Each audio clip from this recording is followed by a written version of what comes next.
بسم الله الرحمن الرحيم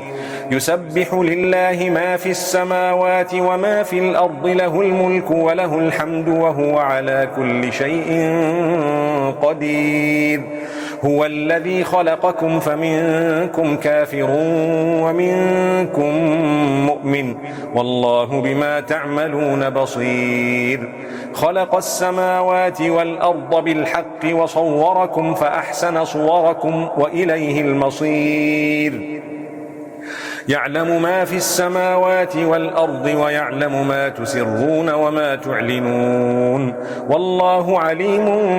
بذات الصدور ألم يأتكم نبأ الذين كفروا من قبل فذاقوا وبال أمرهم ولهم عذاب أليم ذلك بأنه كانت تأتيهم رسلهم بالبينات فقالوا أبشر يهدوننا فكفروا وتولوا واستغنى الله والله غني حميد زعم الذين كفروا أن لن يبعثوا قل بلى وربي لتبعثن ثم لتنبؤن بما عملتم وذلك على الله يسير فآمنوا بالله ورسوله والنور الذي أنزلنا والله بما تعملون خبير يوم يجمعكم ليوم الجمع ذلك يوم التغابن ومن يؤمن بالله ويعمل صالحا يكفر عنه سيئاته ويدخله جنات تجري من تحتها الأنهار خالدين فيها أبدا ذلك الفوز العظيم والذين كفروا وكذبوا بآياتنا أولئك أصحاب النار خالدين فيها وبئس المصير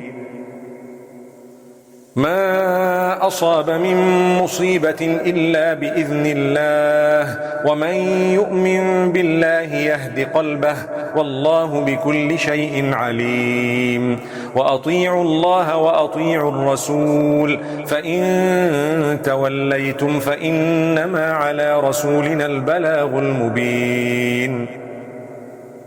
الله لا إله إلا هو وعلى الله فليتوكل المؤمنون يا أيها الذين آمنوا إن من أزواجكم وأولادكم عدوا لكم فاحذروهم وإن تعفوا وتصفحوا وتغفروا فإن الله غفور رحيم إنما أموالكم وأولادكم فتنة والله عنده أجر عظيم فاتقوا الله ما استطعتم واسمعوا وأطيعوا وأنفقوا خيرا لأنفسكم ومن يوق شح نفسه فأولئك هم المفلحون